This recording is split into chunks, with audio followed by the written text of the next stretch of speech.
O seu podcast de criptomoedas está começando. Ouça agora o Bitcast. Bom dia, boa tarde, boa noite para você que nos ouve, tudo bem? Começa agora mais um episódio do Bitcast, o seu podcast sobre blockchain e criptomoedas. Eu estou aqui com o meu amigo Paulo Aragão. Tudo bem, Paulo? Fala, meu amigo Zé. Fala, Bitcasters! Eu vou ficar repetindo até todo mundo aceitar. Recebi críticas. Gente que não gostou de ser chamado assim. Que pena, Bitcasters. Quero saber depois quem é. Hoje conosco a nossa convidada mais que especial. Já é prata da casa, já é assídua frequentadora aqui do Bitcast. Tudo bem, Rafa? Tudo bem, pessoal? Sim, boa noite. Obrigada por me receber aqui de novo, mais uma vez, e várias outras, espero. Eu sempre falei pra você, nossos microfones estão sempre abertos. E o Gwyn, o nosso hacker do bem, que enquanto conversa conosco está resolvendo outros problemas. Tudo bem? E aí, pessoal? Você viu que foi até sucinto. Né? O cara tá cuidando. A gente não pode contar o porquê. Que não pode falar do que tá fazendo. Mas como vocês devem ter visto no título do episódio, hoje a gente vai falar sobre o hype do momento, o assunto quente. Interessante, bastante interessante, pela a ideia que tá propondo pro universo dos games. Mas tudo isso depois da vinheta. Esse podcast é oferecido pela Bitso, a primeira exchange de criptomoedas da América Latina regulada em Gibraltar. Além disso, é a única plataforma que oferece seguro para moedas digitais a fim de garantir a sua tranquilidade. A Bitso chegou ao Brasil para simplificar o universo das criptomoedas de uma vez por todas. Abra as portas para o futuro e seja protagonista da sua vida financeira. Bitso, transparente e segura. Acesse bitso.com. O link está na descrição deste episódio. Paulo, você já tá jogando o seu joguinho do Pokémon? Cara, então, meu sonho sempre foi ser um mestre Pokémon, sabe? Desde que eu sou pequeno, assim, eu via o Ash lá com seu Pikachu, seu Bulbasaur, seu Charmander. E eu sempre quis ser um mestre Pokémon. Então o jogo eu acho que tá conseguindo suprir essa minha necessidade. Mas antes que você ache que a gente vai falar do Pokémon, a gente não vai falar do Pokémon. Mas é tipo isso. Na blockchain. E rentabilizado. É um negócio mais interessante, você não gasta, quer dizer, você gasta, mas você teoricamente recupera. Você consegue recuperar e em blockchain, é um negócio super legal. É o Axie Infinity, um jogo que existe há um tempo já, desde 2018, salvo engano, mas os meus amigos estão aí para me corrigir. Só que ele bombou esse ano, porque o pessoal lá do time resolveu agregar coisas que a gente já tem no universo cripto, NFT, transações em blockchain, tokenizar e distribuir tokens de governança, token para comprar o bichinho. Tudo isso num envelope só, num jogo só. E não é que o negócio deu certo, não é que tem gente ganhando muito dinheiro, não é que o negócio tá hypado. Tá hypado no mundo cripto, tá, gente? No universo mainstream ainda tem tote potencial. Eu acredito que tem sim forte potencial e eu já soube de pro players que estão começando a jogar, inclusive. Então, realmente está muito forte hoje no mundo cripto, né? Porque ele junta diversos universos cripto, a parte de NFT, que nem você falou, o tokenomics dele é bem interessante. A Rafa, que tá aqui com a gente hoje, vai poder conversar melhor, que a Rafa é mestre em tudo que faz, né? Eu acho que a descrição da Rafa é mestre. Em quê? Em que ela quiser. Cara, eu vou mudar isso no site do Bitcast. Quando eu tiver a bio dela, eu vou mandar assim, mestre em tudo que faz. Exato, porque essa é a realidade. O que ela tenta fazer, ela se torna muito boa. E esse joguinho, para a surpresa de 0 pessoas, é mais um exemplo disso. Rafa, Oi. Primeiro, se você quiser se defender dessa pilhéria aqui, mas que é uma verdade. Não foi eu gostei. Não, mas eu vou fazer isso mesmo. Eu estou fazendo coraçãozinho com as mãos aqui para você agora, Rafa. Eu vou colocar isso na sua bio do site, mestre em tudo que faço. Que bom, gostei do exemplo, mas eu acho que, na verdade, cripto é muito interessante. Então, todas as vezes que um novo projeto consegue chamar a atenção das pessoas, eu fico super curiosa para entender como é que ele funciona e por que ele tá chamando a atenção das pessoas. E aí eu vou lá ler o white paper dele, tentar entender um pouquinho e experimentar um pouco. Eu acho que eu sou muito curiosa e isso faz com que eu acabe entendendo um pouco das coisas. Legal. Mas vamos começar do princípio? Que porra é essa de Axie? Tá. Axie Infinity basicamente é um jogo cujo objetivo é recompensar usuários pelas suas batalhas e pelas suas contribuições ao jogo, né? Então, basicamente, você batalha e quando você ganha batalha, que pode acontecer tanto na Arena, que é quando você batalha ali com outros jogadores, ou no Adventure, quando você batalha com o algoritmo, e assim que você ganha, você começa a ser recompensado com um dos tokens dele, que é o SLP, né? À medida em que você vai evoluindo, você vai aumentando a sua rentabilidade dentro desse jogo. E aí, basicamente, ele é isso. Ele pegou toda a questão que existia, assim, toda a jogabilidade, digamos, a ideia do Pokémon, e colocou dentro de uma blockchain, assim, né? É interessante que sempre que a gente coloca grande parte do que existe no mundo tradicional dentro da blockchain, a gente inverte a lógica de quem ganha dinheiro e faz com que os usuários desses protocolos consigam ganhar, né? Então, a gente tem protocolo de rede social que faz isso, a gente tem protocolos agora focados em jogos que faz isso, eu acho que talvez a gente tenha vários outros protocolos que acabam nascendo e invertam essa lógica de quem ganha dinheiro. Então, basicamente, o Axie Infinity é um jogo que permite que os jogadores ganhem por jogar e usar o tempo deles dentro dessa plataforma. E como jogo, ele é bastante, assim, entre aspas, simples, né? A jogabilidade... Discordo completamente. Não, eu tô falando assim, do gráfico. Polêmica. Mas eu tô aqui pra botar polêmica. Eu tô falando com sentido gráfico. Ele é muito parecido com o Pokémon como se fosse no aplicativo do celular sem o VR, obviamente. Eu acho que a questão de ser simples é porque ele, inclusive, nasceu com o propósito de ser um jogo para celular, né? A ideia é que qualquer pessoa pudesse jogar. Então, se você fizesse um jogo muito complexo em nível de interface, você restringiria o potencial público do jogo. Então, sim, é um jogo em nível de interface super simples, mas porém com é um jogo jogabilidade super complexo. bem bizarra, assim, bem interessante. Com elementos de Magic, de combinar os bagulhinhos lá para ganhar, não é? E uma coisa, assim, curiosa é que eu nunca joguei nada na vida, assim, eu não gosto de jogos no geral, assim, mas, enfim, pra conhecer o Axie eu fui jogar, e aí eu tive foi que jogar, eu vou né? ter que contar a fofoca ou vou ter que contar? Foi jogar não, é jogadora e tem a fofoca aí. Quase pra player. Tá, daqui a pouco é patrocinada pela FTX aí, que a FTX tá patrocinando uns jogadores aí, daqui a pouco aparece a Rafa lá. Exatamente. Boa em tudo que faz. Exatamente, né? Tá lá. Não duvide, dona de escola chip daqui a pouco. Certeza. Mas a questão, mudando de assunto, é que o jogo tem muitas variáveis, né, quando você vai jogar. Então, cada um desses bichinhos, né, chamados Jaxes, eles são compostos por diferentes partes que têm diferentes características, né, e cada um desses bichos tem um impacto em outro jogador. Então, por exemplo, você tem uma planta, você tem uma besta, você tem um peixe.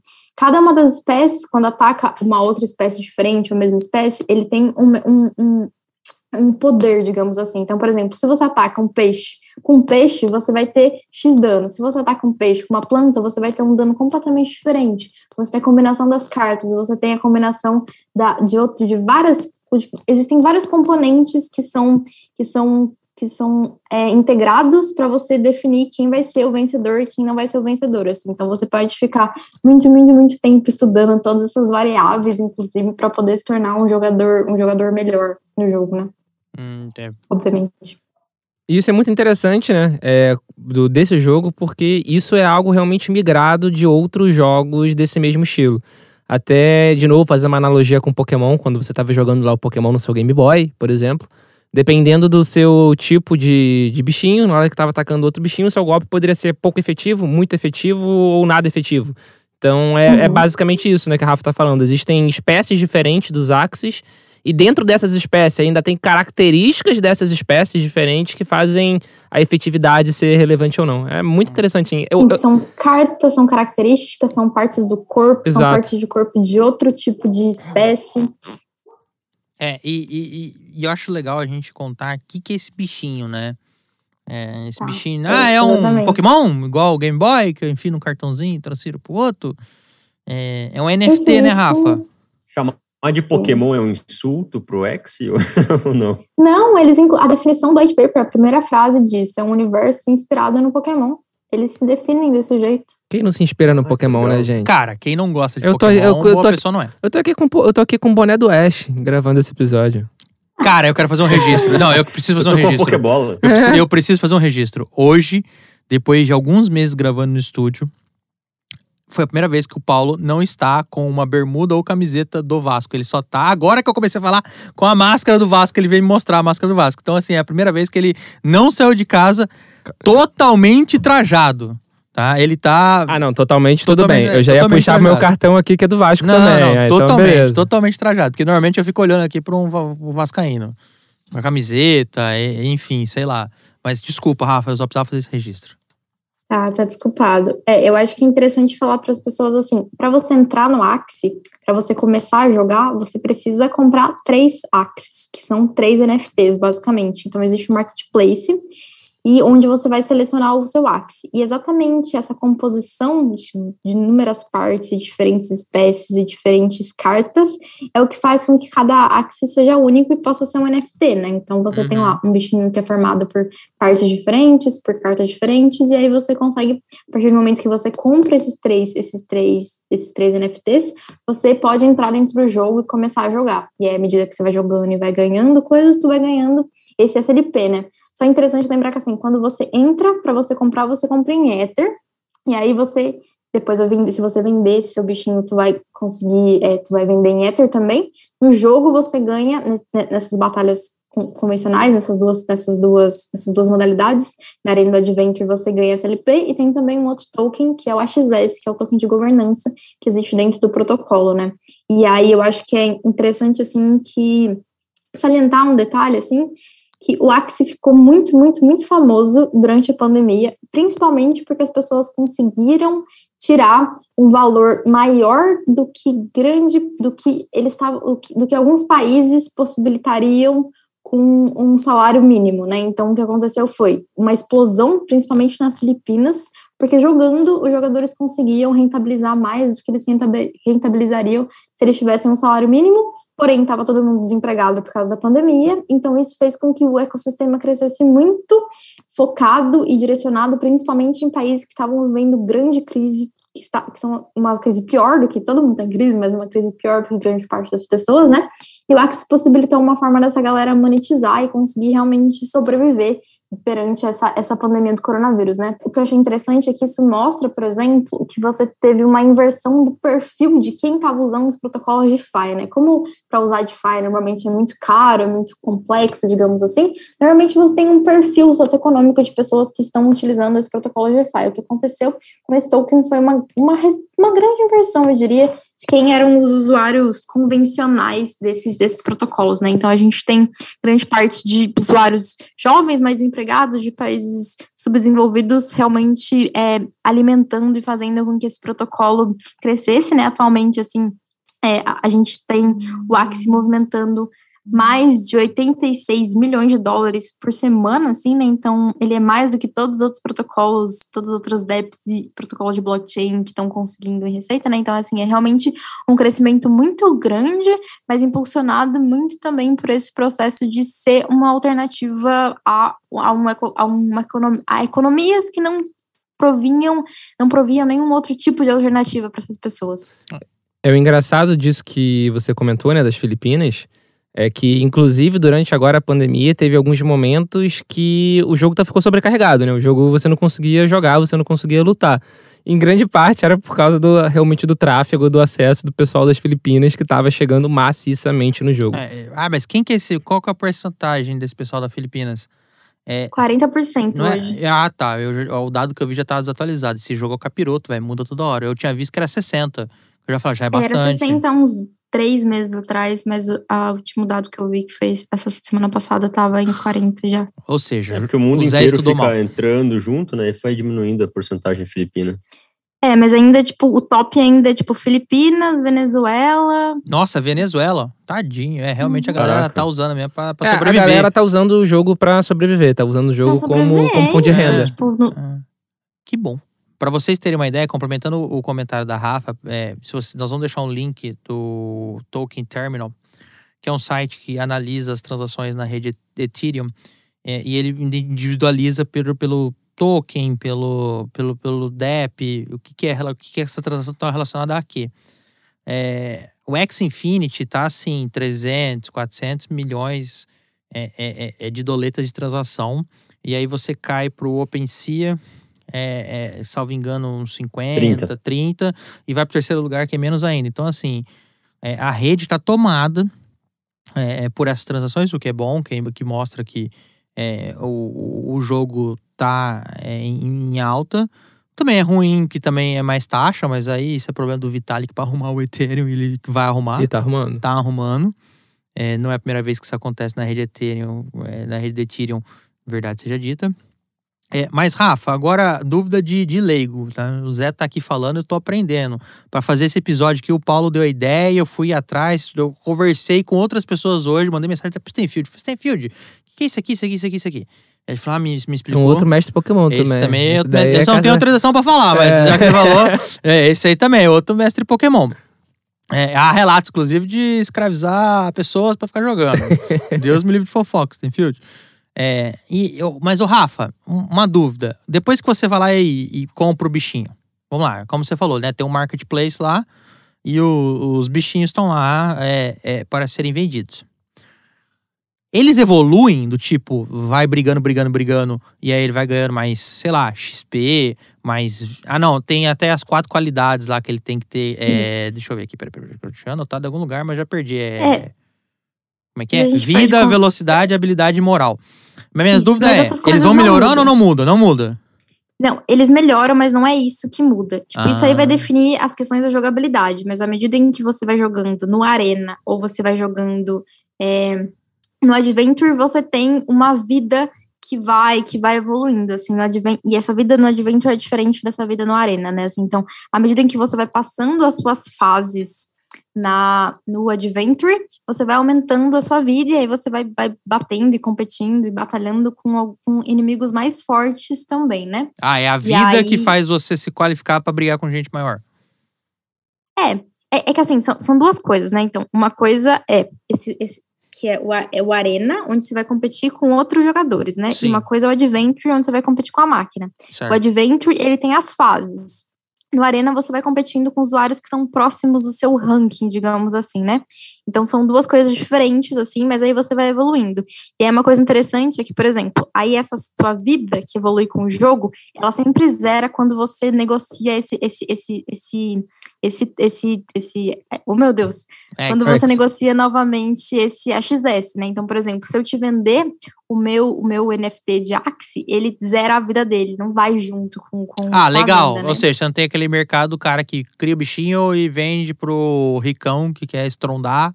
A hora que ele compra, ele não vai estrondar, ele vai ter que se virar. Exatamente. Legal. E aí você vai aqui, Rafaela, tem uma pessoinha, tá? O tal de um hacker do bem, tá? Que é conhecido aí nos mundos dos joguinhos, de ficar fazendo script e tora o pau e depois vende, tá? Deus me livre de fofoca quem que é. Eu fazendo bot? Não, deve ter me confundido. Ainda bem que eu falei script, não falei bot. Adorando aí, dando mole pra caramba. E uma coisa interessante, assim, também em relação a esse processo de evolução e de você atingir novos rankings, é que os usuários que conseguem atingir os primeiros, os décimos, os centésimos, acho que até 1000, eles, até a minha colocação, assim, em relação à competição com outros jogadores, eles conseguem recompensas gigantescas, assim. Eu até tô procurando aqui exatamente os números, mas eu até fiz uma competição, assim, com o salário do Messi. Do Messi? Do Messi não, do Cristiano Ronaldo. Eu até tinha feito uma comparação com o salário do primeiro lugar do Axie com o salário do Cristiano Ronaldo, assim, e tinha sido até razoavelmente próximo, viu? E como você falou, tem uma recompensa para os primeiros lugares, né? E o engraçado é que eles premiam, inclusive, os primeiros lugares com token de governança. Porque o jogo tem lá a SLP, que é a moedinha que você vai trocando no dia a dia, que você vai ganhando diariamente para fazer as atividadezinhas lá, as missões, né? Eles chamam de missão. Mas quem fica nos primeiros lugares ganha lá um token de governança deles, que além de ser mais caro, te dá alguns direitos, mas a galera usa mesmo pra trocar, pra fazer o bichinho, porque, Rafa, corrige se eu estiver errado, né? Você cria um bichinho também, não é? Você vai lá e A gente tem um sistema em que os usuários são incentivados a conseguir altos rankings, principalmente na disputa com outros usuários, né? Atualmente, esse primeiro usuário, então esse top 1, ele ganha por cada season, né? Atualmente a gente tá na season 18, ele ganha por cada season 225. A XS, atualmente o XS tá valendo $70, né? Cada XS tá valendo $70. Os prêmios adicionais, digamos assim, eles vão até a classificação 1000, que, enfim, vai decaindo, obviamente, né, mas aí você tem você tem essa recompensa para todos os top no jogo, assim, basicamente. Então, além desse processo que você tem dessas recompensas diárias, assim, né, então, assim, tu entra e aí tu joga. E aí, por exemplo, se você cumprir um número mínimo ali de vitórias nessa competição com outros usuários e nessa competição com Adventure, o jogo também te dá atualmente 25 SLPs a mais só por ter cumprido essas tarefas diárias, digamos assim.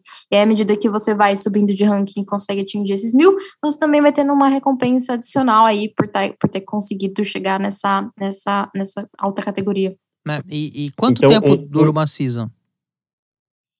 Eu acredito bastante que seja em torno de 45 dias. Ou seja, em 45 dias, se o cara for um pro player, ele ganha $15 mil. Justo. Adicionais. Vezes o dólar. Adicionais, verdade. Vezes o dólar Guedes, né? Que tá 4,40 na data de hoje. $85 mil. Dá pra viver, 90 mil reais como um bônus. Isso é bonificação, Isso é fora o que ele ganhou durante todo esse período. Exato. Isso é se você é muito, muito top. Se você não é muito, muito, muito top, aí as recompensas são um pouco menores, né? Mas como a gente estava falando, assim, é que agora o jogo acabou de passar por uma mudança na economia dele e meio que, tipo, tudo caiu pela metade, assim. Mas antes era possível você tirar uns 5, 6 mil reais, assim, facilmente, digamos assim, com o jogo, né? Eu queria falar sobre isso, mas antes de explicar isso, é interessante a gente falar, né? Essas tarefas diárias que o jogo pedia para as pessoas, que eram tarefas simples do tipo, entra na conta, cumpre lá a missãozinha, um piriri pororó, mas para a conta ficar ativa, e eles distribuíram. Aí você deve estar pensando assim, mas o jogo paga? O jogo não paga necessariamente, o jogo dá o token. O jogo te dá o token e o mercado precificou o token num preço X, de modo que no final do mês tinha gente tirando 5, 6 mil reais. Fazendo só essas tarefinhas, só o beabá, o feijão com arroz, não é, Rafa? Assim, claro que tem uma dificuldade em você, por exemplo, para jogar no Adventure, tu pode ficar jogando repetidamente as primeiras fases, assim. Então, tu vai conseguir, pelo menos, assim, completar a tarefa diária sem muito esforço do Adventure. Mas no Arena, por exemplo, aí tu vai competir com outros jogadores, Isso, né? Então, mas, assim, mas o talvez... Arena... não, concordo, mas o Arena não tava pagando os 150 SLP por dia, certo? Não, você tinha que ganhar 6 batalhas na Arena, não é? Tu tem que ganhar uma quantidade mínima pra conseguir. Só que assim, é isso, assim, tu pode jogar algumas, entendeu? Pra conseguir chegar até esse valor e ganhar pelo menos, no mínimo, esses 25, assim. Mas, tipo, se você for um bom jogador... E é uma coisa assim, não é todas as vezes que você joga que você ganha. Cada usuário, ele tem 20 energias, e são só essas 20 energias que são remuneradas, além desses 25. Então, basicamente, você tem que é ideal que você consiga completar essas requisições diárias dos jogos, das vitórias do Adventure e da Arena, enquanto você tem essas 20 energias para que você seja recompensado com as suas vitórias, porque se você não for, porque se você gastar mais do que essas 20 energias, você para de ser recompensado com um token, mas aí você consegue ainda assim completar para ganhar os 25 SLPs. Entendi e não entendi. Mas a pergunta que não quer calar é, o ROI, ou seja, o retorno de investimento do quanto você teve que colocar pra comprar os Exes, isso que eu ia falar, tava em 2 meses, mas quando teve essa mudança agora recente, também tá. Voltou pra 2? Entendi. Voltou pra 2? Tipo, o preço de todos os bichinhos diminuiu quase pela metade. Entendi. Então, o ROI ficou praticamente igual. Porque eu fui fazer conta uma semana e meia atrás, talvez, e tava dando entre 3 e 4 meses. É porque, tipo, eu acho que você tava fazendo exatamente quando tinha acabado de mudar isso, assim, a gente tava nesse processo de adequação do preço dos Axes, mas caiu bastante, assim. Tipo, por exemplo, os meus Axes que eu comprei há uns meses atrás, assim, parecidos com esse, estão custando menos do que a metade dele, assim. Então, é exatamente isso, assim, eu acho que é interessante as pessoas pensarem que existem algumas formas de ganhar dinheiro, de ganhar nesse jogo, assim, que não são só essas formas. Tu vai batalhar lá e tu vai conseguir uma renda básica, digamos assim, mas, por exemplo, se você começar a manjar sobre a biologia da chocadeira digital, digamos assim, né? Montar a fazendinha. Assim, cada um dos bichos, eles têm genes recessivos, eles têm genes dominantes e genes recessivos Cara, tem um menores, algoritmo que faz os Paranauê? Sim. Que da E aí, hora. por exemplo, se você sabe que algumas características têm mais valor no mercado, você pode tentar cruzar considerando esses genes recessivos e genes dominantes para que você tenha axes valiosos. E aí você também pode procurar axes que são valiosos a um preço mais baixo, comprar e depois, na sequência, colocar para vender num preço um pouco mais alto, assim, né? Então, além desses processos de ganhar a partir da jogabilidade, você também pode ganhar a partir de conhecer mais sobre o mecanismo do jogo e a eficiência de cada um desses axes dentro das respectivas batalhas, assim, né? Então, tipo, atualmente não, um tempinho atrás estavam ainda, mas um hype dos peixes, por exemplo, aí os peixes estavam valendo mais, agora os répteis estão começando a dominar um pouquinho mais, assim, então, tipo, tu vai entendendo essas dinâmicas, tu também consegue potencializar o seu lucro dentro do jogo. Mas isso de ir mudando a espécie também do Axie que tá valendo mais tem muito a ver com um melhor entendimento do jogo por parte dos usuários, né? Porque se você for ver vídeo no YouTube de, sei lá, 6 meses atrás, o que a galera falava que era super bom pro seu time ter, pros seus Axies, tá se descobrindo que não necessariamente.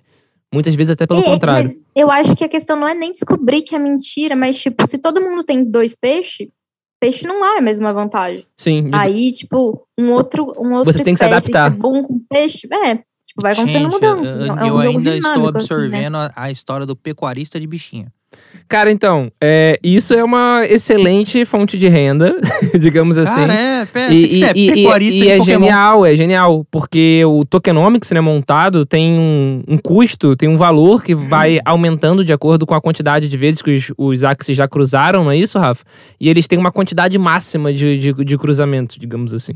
É isso. Cada Axie pode ter 7 filhos. O custo do primeiro filho para cada um dos pais Axies é 150 SLPs. Pro segundo, 300. Pro terceiro, 450.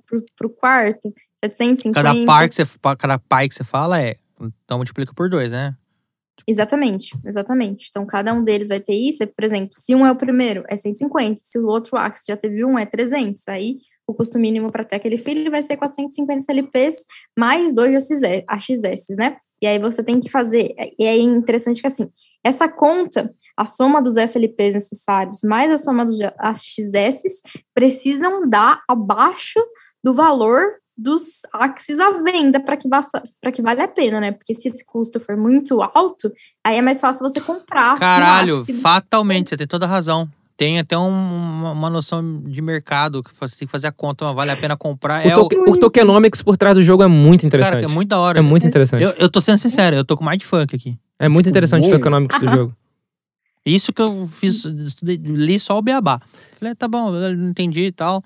E quanto mais filhote um Axie tem, menos ele vale no final das contas, né? Menos aquele NFT vale, porque você vai, pra você revender, não vai ser tão interessante pra um comprador. A não ser que ele seja muito bom no jogo, né? Sim, claro. Porque ele tem características boas de jogo. E uma questão técnica, cada vez que você cria um Axie, você faz um burn do token, né? Você tira o token do mercado. Na verdade, que na verdade esse token vai pra equipe, vai pro Vault, vai pra equipe. Tá. Tipo, toda vez que você negocia 5% do valor do Ether vai pra equipe, toda vez que você faz esse bridge também vai pra equipe.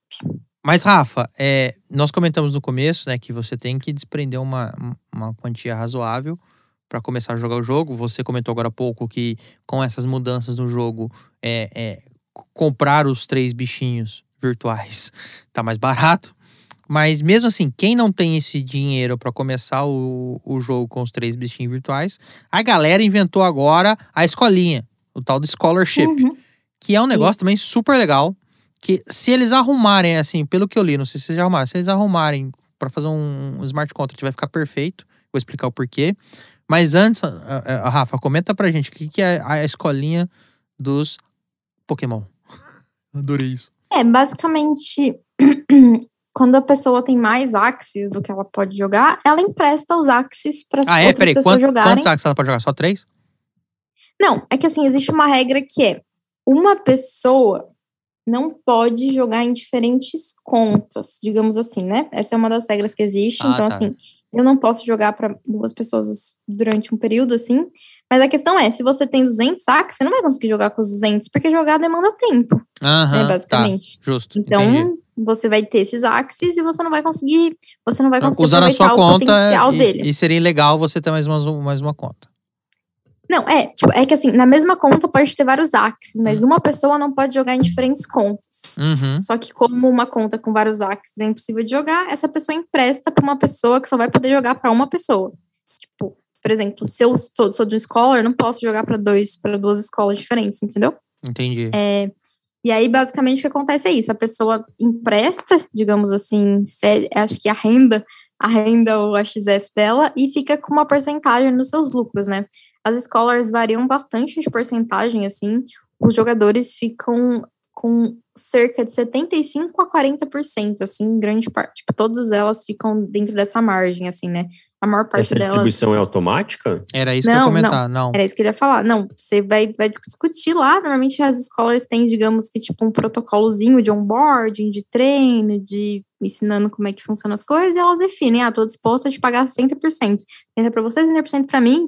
Ou elas podem falar, tipo, X valor pra mim, o que você fizer além desse valor fica pra você. Tipo, existem diferentes modelos de negócio em cada uma das scholars. Gwen, então você o noção, dono tem Pineirão. dos Exes é que recebe o dinheiro e ele que vai pagar exatamente. a pessoa que tá jogando. Por exemplo, tu tem a posse dos axes e desses saldos, eles ficam dentro do marketplace na Ronin. Quando você empresta os seus axes, a pessoa só lê um QR Code, ela não tem acesso ao Dash e nenhuma das suas chaves privadas, e absolutamente nada. Assim, acontece em 2 ambientes completamente separados. Então a pessoa pode jogar, mas se ela não tem acesso ao marketplace, a Ronin e todas as questões da chave privada, mesmo ela podendo jogar, ela não consegue mover nenhum dos fundos dessa pessoa.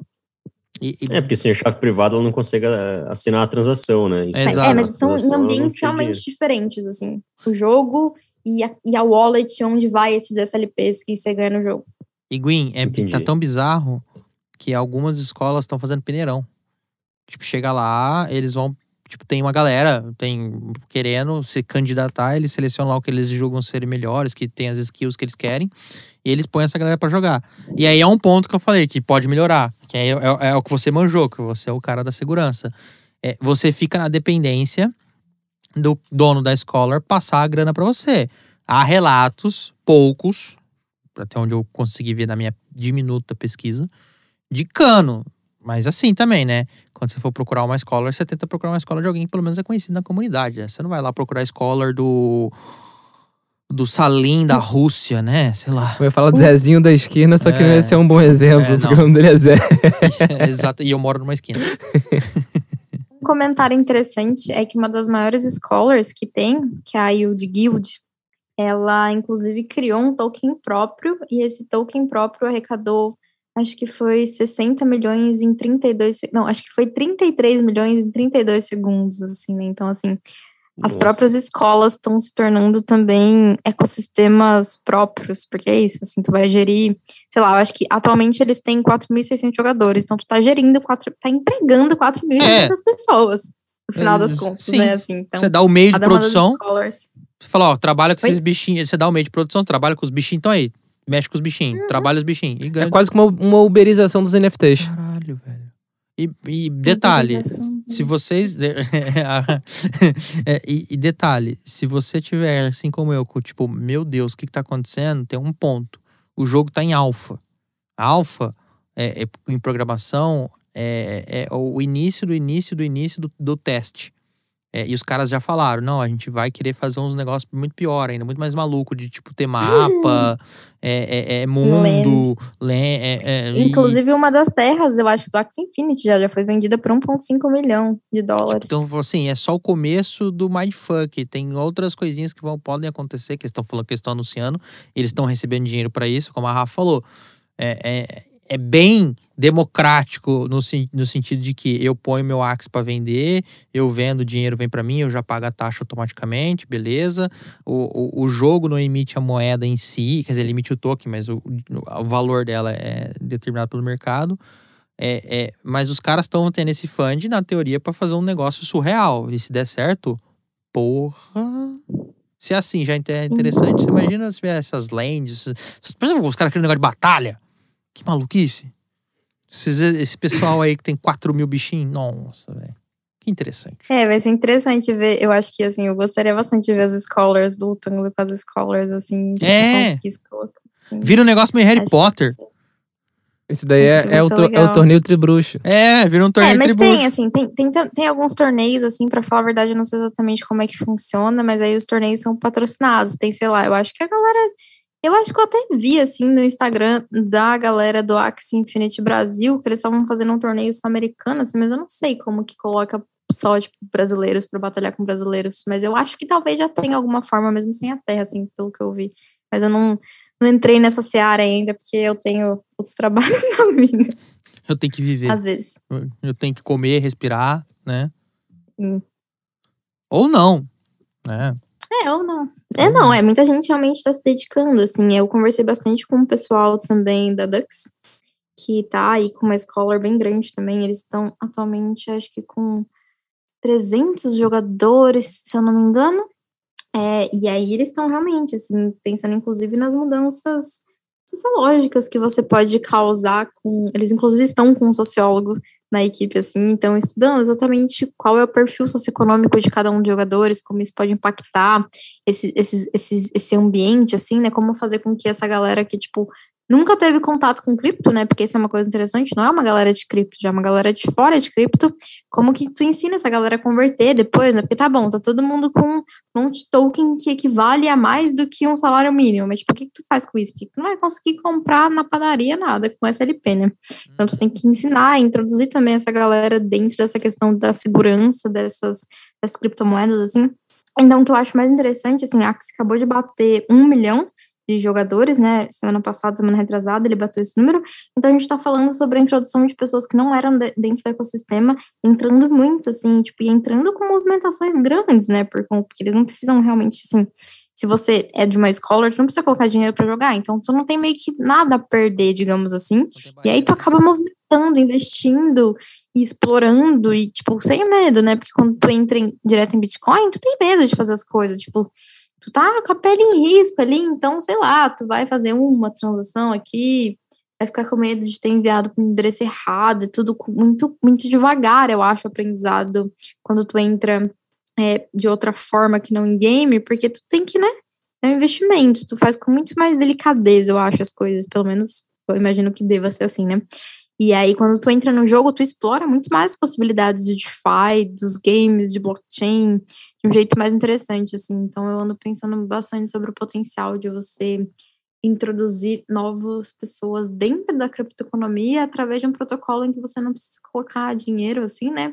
E que tu possa aprender mais rápido também como funcionam as coisas. Antes de comentar da questão da segurança que você falou, que é um detalhe que as pessoas têm que tomar cuidado, eu fui ver um vídeo no canal do Criptofácil, lógico. Criptofácil, hein, gente?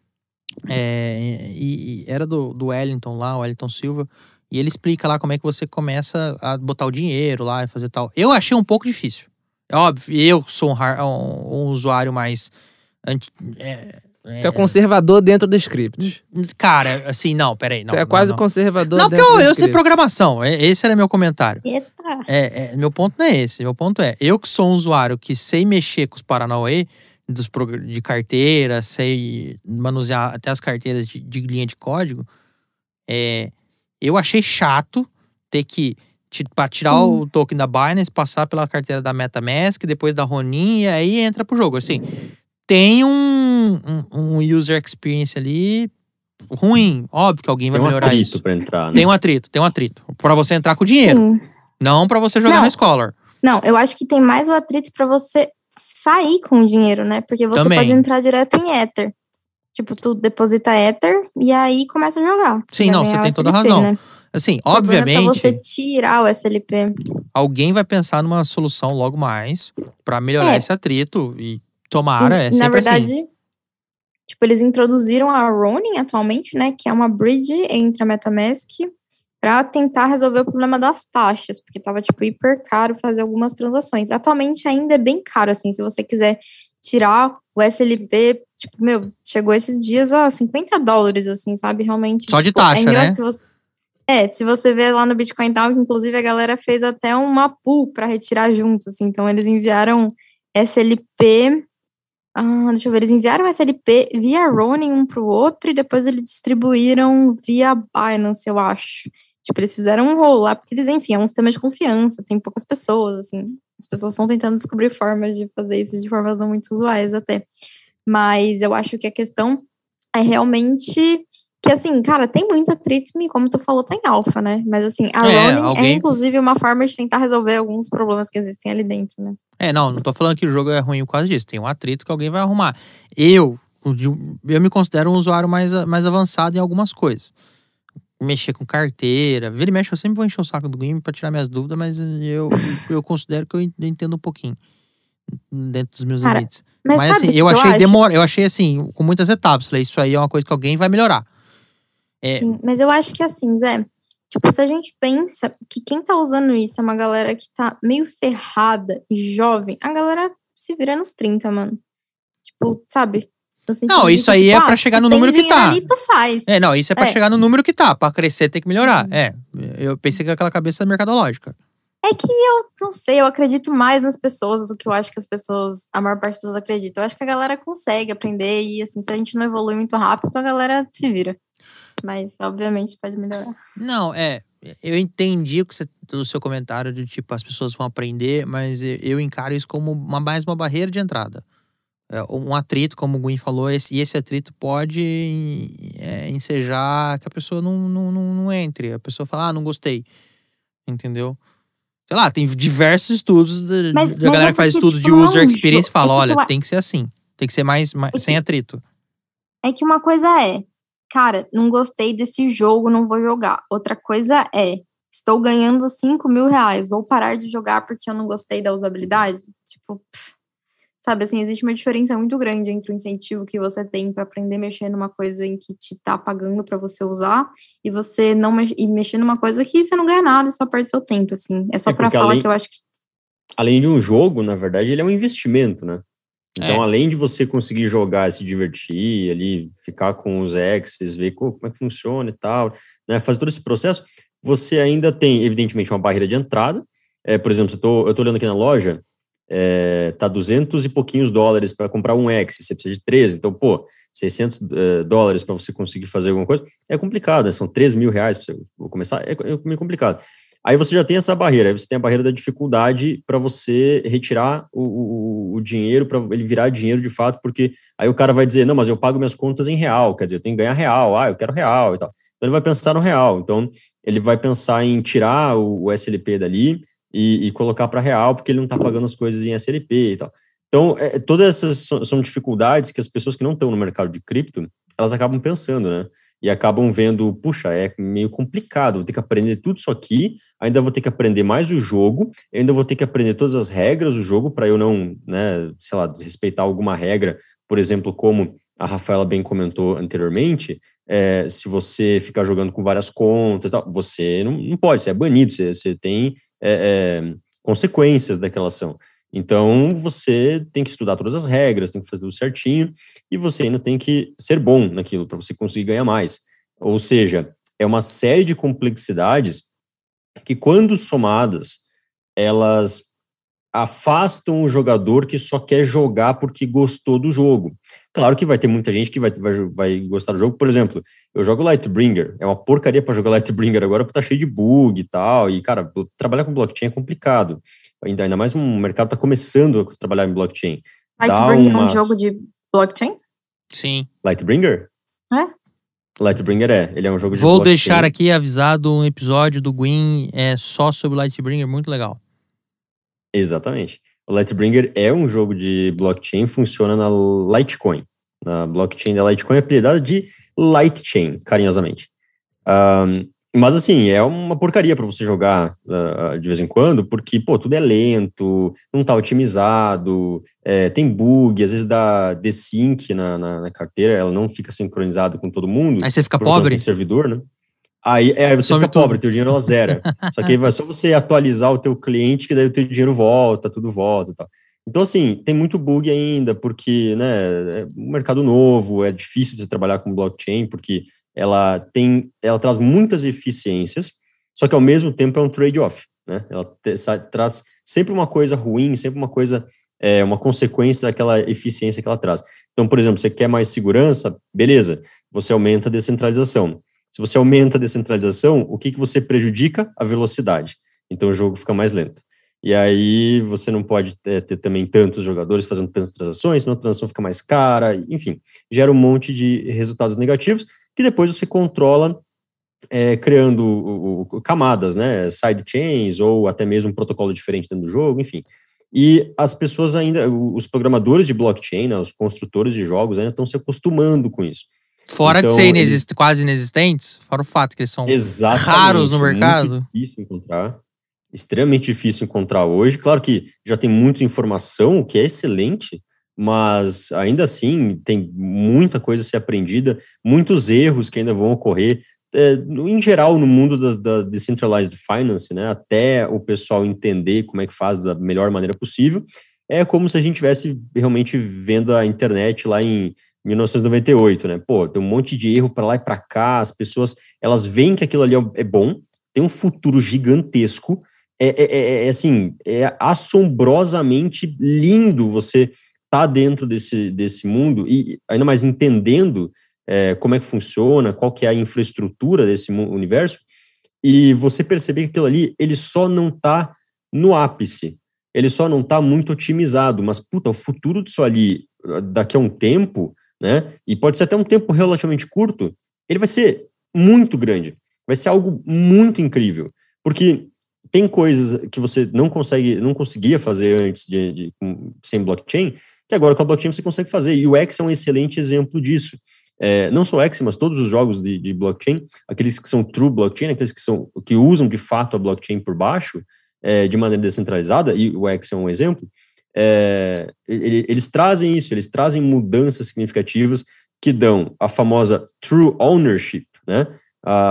Fazem você ser o dono de fato daquelas coisas dentro do jogo. Então, por exemplo, aquele X, ele não fica num servidor que pode ser hackeado e o hacker pode pegar 200 mil X's iguais, né? O que ele cria lá no servidor, cria no banco de dados. Não, o X, ele funciona de uma maneira que você tem um X e o X, ele é único. Então, se você hackeia a blockchain e cria um monte de X, não vai dar certo. Por quê? Em primeiro lugar, boa sorte tentando hackear a blockchain. Tentando fraudar alguma coisa no blockchain. Em segundo lugar, se você tenta fraudar um X tentando fazer dois iguais ou qualquer coisa nesse sentido, você tentaria assinar a mesma transação com o mesmo código, o que não é possível, por um númerozinho que tem lá dentro, sequencial, né, lá dentro do protocolo, que cria um NFT, né, que cria um ativo único na blockchain, você não consegue mudar aquilo ali, porque não pode existir dois iguais, então você não consegue hackear. Isso é algo fantástico. E aí você tem, a partir disso, como foi bem exposto aqui nesse episódio, atributos diferentes de cada X, classes diferentes de cada X, você tem habilidades, tem partes do corpo, enfim, você tem uma gama de possibilidades para você fazer um jogo, não sendo simplesmente o X, mas dando o X como exemplo, você tem uma gama de possibilidades infinita para você criar o que você quiser dentro de uma blockchain que é segura e não está totalmente otimizada. Quando tiver otimizada, eu não faço ideia de onde isso pode ir, mas certamente pode aumentar de uma maneira extremamente, assim, inimaginável.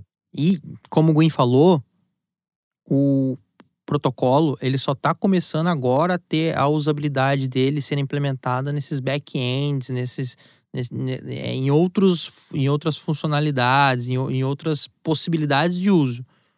A hora que o negócio começar a ajeitar, como a gente falou no começo do episódio, se o Vitalik arrumar aquela coisa da transação na rede do Ethereum, segura, Rojão. O Ether tá podendo até ser deflacionário dependendo do dia. Então, exato.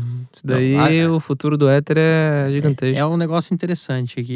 Eu tava começando a ler, falei, meu amigo, se isso der certo, é interessante. Mas enfim, é assim, tem o toque potencial do sucesso. Agora, você que tá ouvindo nós até aqui, resolveu conhecer, vamos lá. Vamos aos cuidados, vamos aos pontos necessários de atenção, tá? Porque, como eu falei, tem essa questão de ter que ter uma carteira, outra carteira para mandar para Ronin Wallet, lá como a Rafa falou, que precisa ser utilizada para reduzir as taxas, etc. Mas tem que tomar muito cuidado na hora que você for baixar. Há relatos de gente baixando o programa errado. E aí, do nada, perde tudo, porque o hacker tem acesso a sua seed, as suas assinaturas. Então, nós vamos deixar um link aqui do Criptofácil, um vídeo do Wellington Silva, para você seguir no By The Book ali, para fazer o feijão com arroz, para dar certo. E para você tomar muito cuidado, inclusive, na carteira que você baixa, principalmente no seu celular. Tem muita gente que baixa lá na Play Store o aplicativo errado e blá blá. Que cripto é isso, gente? Vamos sempre lembrar. Cripto é skin the game. E se você cometeu um ato errado ou se você ficou vulnerável, você corre o risco de perder tudo. Mas, como sempre também no mundo cripto, né, Paulo? A gente tem a nossa hardware wallet para dar aquela proteção a mais, para dar aquela camada de segurança que a gente gosta. Porque, como sempre, exchange não é carteira, hot wallet não é, carteiras online não são a melhor forma de guardar os seus criptoativos. O negócio mesmo é hardware wallet. Essa questão de segurança é muito...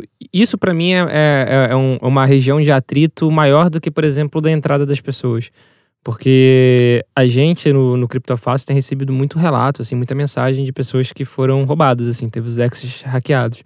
Então, e isso, para mim, é muito mais problemático, por exemplo, do que o atrito da entrada. É justamente o atrito da segurança. Porque às vezes a pessoa até bota a culpa no próprio jogo, né? Sim, exatamente. Isso aí não presta, isso é golpe. Aliás, é engraçado. Se você olhar, não olhar como um jogo, mas se você olhar na linha do investimento, o Axie Infinity parece uma pirâmide. Se você encarar, se ele fosse um investimento, tipo, eu tenho que ter pra vender pro outro, eu né? acho que isso pode ser Eu acho que esse pode ser um excelente tema de um outro episódio, porque esse é um debate bem forte, realmente, que tem muita gente comentando que é pirâmide ou se assemelha muito à pirâmide. Isso que eu falei. Esse debate é longo. Não, mas vamos permear. Eu não acho que é por causa do jogo. Porque não é investimento, é jogo. Que você consegue depois ganhar dinheiro, mas com outras funções do jogo, Mas aí é quase como se falasse que se alguém gamificar uma pirâmide, não vira mais pirâmide. Meu único ponto não é pirâmide, por quê? Porque você não entra para depois vender o seu o seu bichinho para pelo menos a maioria das pessoas, para vender para um outro mais caro, né? Quanto mais gente comprando, etc. Não, você entra para oferir rendimento com aquele bichinho que você comprou. Por essa linha não parece pirâmide, mas se você olhar, dá pra dar uma vacilada. Se você não olhar com cuidado, a cara fala, uai, o que é isso? Eu acho que muitas coisas, assim, dentro das criptomoedas, se você olha de fora, assim, sem realmente entender a economia por trás do jogo, pode ter realmente essa impressão, assim, né? Mas, na verdade, tipo, tu não ganha nada, assim, né? Ninguém tá te prometendo absolutamente nada. Tu pode, por exemplo, entrar, comprar os seus Axies lá, aí amanhã o Axie tá mais barato, tu perdeu o valor que você tinha porque o Axie que você escolheu perdeu um valor no mercado e acabou, assim, né? Tipo, não existe um rendimento garantido, tu pode entrar e só se ferrar. Eu acho que a questão são NFTs que você precisa entender qual vai valer mais ou menos de acordo com o valor que aquela determinada comunidade atribui àquilo por conta da usabilidade ou por conta de características mais escassas, de características biológicas digitais mais escassas, assim. E aí o processo é você ir ficando um jogador melhor, né? Então, acho que assim, a única questão, na verdade, a única grande novidade do Axie é colocar um jogo onde os jogadores ganham... Tipo, já existiam moedinhas dentro dos jogos, já existia isso acontecendo. A questão é que a gente colocou uma blockchain para regular todas essas coisas e por ter... Uma coisa interessante, assim, acho que é um ponto curioso, assim, tipo, a Argentina, por exemplo, ela é um país em que muito tempo as pessoas já usam mais de uma moeda por conta da volatilidade da moeda, do fiat deles, né? Então, assim, eu acho que o que acontece é que com o processo de aumento da inflação das moedas fiduciárias e aumento do conhecimento sobre as moedas digitais, você tem moedas de diferentes ecossistemas que ganham valor, assim. Então, o que aconteceu é que o Axie criou uma blockchain para possibilitar que as moedas que são criadas e utilizadas dentro de jogos tenham valor por conta do processo de aumento do uso desses jogos, assim. Então, eu não sei, eu não consigo entender muito por que as pessoas veem o Axie como pirâmide, na verdade. E para você ter uma ideia, corroborando com esse seu comentário de que ele trouxe esse dinheiro para blockchain, esse dinheiro de jogo para blockchain, o Gwyn sabe disso melhor que eu, mas já existiam jogos que tinham lá suas moedas, suas unidades monetárias internas, mas que antes você não conseguia, qual que era o X da questão? Você não conseguia tirar a moeda do jogo. Não existia essa saída da moeda, era mais dificultoso. Porque ela só existia lá dentro. Lá dentro, ou, e se ele soubesse que você estava vendo, acho que o Black Desert tinha muito disso, né, Gwyn? Se você vendesse o jogo, a sua conta, eles te bloqueavam, eles não queriam, piriri pororó. Agora não, agora é do jogo isso acontecer. E a melhor maneira disso acontecer de uma maneira segura, não ser centralizada, com risco de ataques, etc., é via blockchain. Mas dinheiro sempre tem. Aí antigamente a gente tinha o Caplausus também, né? Dependendo do jogo, você botava lá um Caplausus, criava um dinheirinho fictício e fingia que sabia jogar lá o The Sims. Agora não tem Caplausus. Eu acho interessante que isso meio que transforma um monte de... Ou pelo menos dá a possibilidade, né, de transformar um monte de moedas virtuais que existem só no ambiente do jogo, existem só no ambiente de um banco de dados específico, de uma empresa específica, para um jogo específico, dá a possibilidade de transformação da moeda virtual para uma moeda digital, que é num formato de criptomoeda. Então, nesse caso, por exemplo, no Black Desert, eu sou o jogador mais rico do mundo no Black Desert, eu tenho 500 bilhão de moedinha. É muita moedinha. Rico. Eu tô... eu tô lá no top 1 na listinha. Só que qual é o problema? Só que o que eu posso fazer com aquele dinheiro? Quer dizer, eu posso tirar aquele dinheiro e comprar pão de queijo? Não posso. Né? Então esse é um problema. Eu sou, assim, muito, muito, muito rico no jogo. Beleza. Mas é só naquele jogo. Eu não consigo extrair valor daquilo para a vida real. Ou transferir aquele valor daquele dinheiro que eu consegui no jogo, jogando, né, durante anos, conseguindo aquilo, trazer para outro jogo, ou trazer para a vida real, ou fazer um investimento em outro lugar e tal. Não tem como. Ele fica preso dentro do jogo. Eu tenho que seguir aquelas regras dentro do jogo, eu não tenho como fazer nada, e se minha conta for bloqueada, eu perco todo aquele dinheiro, porque é centralizado, né? O Black Desert, lá o servidor do Black Desert, que é de uma empresa chamada Red Fox, eles controlam tudo aquilo. Então, se eles controlam tudo aquilo, eu tenho que seguir todas as regras certinhas, para justamente eu não perder a conta e não perder todo aquele dinheiro. Porém, se for num modelo de blockchain, como é o caso do Axie Infinity, ele me dá true ownership das minhas coisas. Então, eu consigo pegar aquele dinheiro, ou pegar aquele Axie e vender e transferir o dinheiro, né? Mas pegar aquele dinheiro, transferir para uma outra carteira, talvez até converter em uma outra moeda, né? Por que não? Poderia enviar para uma exchange, poder tirar do jogo e dar uma espécie de cash out no jogo. Então, por exemplo, eu tenho lá 3 Axie, beleza, meu time já eu não estou gostando mais de jogar. Tá bom, então vou fazer o seguinte, ou eu acho que o jogo vai cair, eu não sei. O que eu vou fazer? Pego aquele dinheiro da venda dos Axies, transfiro para uma corretora, como por exemplo a Bitso, né? E eu consigo vender dentro da Bitso por, sei lá, por fazer Bitcoin, Ether, né? E ficar com o Ether lá, colocar na minha carteira. Enfim, fazer algo que eu consiga me monetizar com aquele dinheiro.